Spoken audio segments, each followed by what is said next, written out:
Hello everyone, good morning. তো আজকে সকালটা অনেক আগেই শুরু হয়ে গেছে।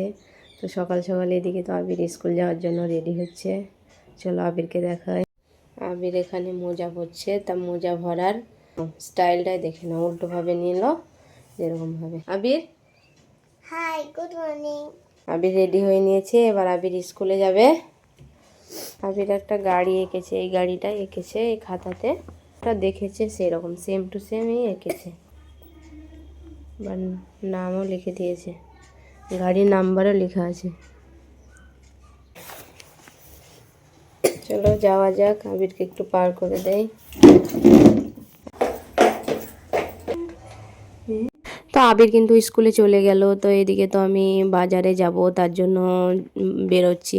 তো এদিকে বাজারে চলো, অনেক দিন থেকে মানে চিকেন খেয়ে যাচ্ছি। তা আজকে ভাবছি একটু মাছ খাবো, আজকে বৃহস্পতিবার। তো তার জন্য তো এদিকে তো বাজার তো আজকে ফাঁকা, কেন জানি না আজকে ফাঁকা। তো অনেক রকমের, তো আমি সবার প্রথমে কিন্তু মাছ বাজার চলে এলাম, কিন্তু মাছ বাজার দেখছি তো একদম ফাঁকা। তো এখন তো মানে 8:45 বাজছে, তো এত সকালে তো কেউ আসেনি, তার জন্য বোধহয় ফাঁকা।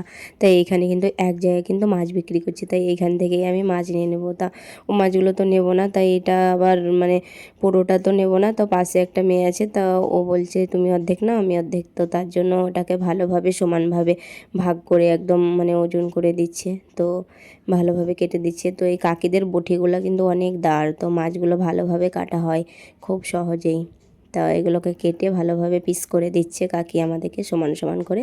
তো চলো, তো মাছ কিন্তু আমি নিয়ে নিলাম। তো এরপর কিন্তু এই টাটকা টাটকা মানে বেগুন সবজি, তো শাক সবজি, তো অনেক কিছুই তো দেখতে পাচ্ছ। তো বেগুনগুলো একদম টাটকা, তাই এখানে কিছু বেগুনও নিয়ে নিলাম, তো কিছু ফলও নিয়ে নিলাম আবিরের জন্য। তো চল, এরপরে কিন্তু বাড়ি চলে এলাম।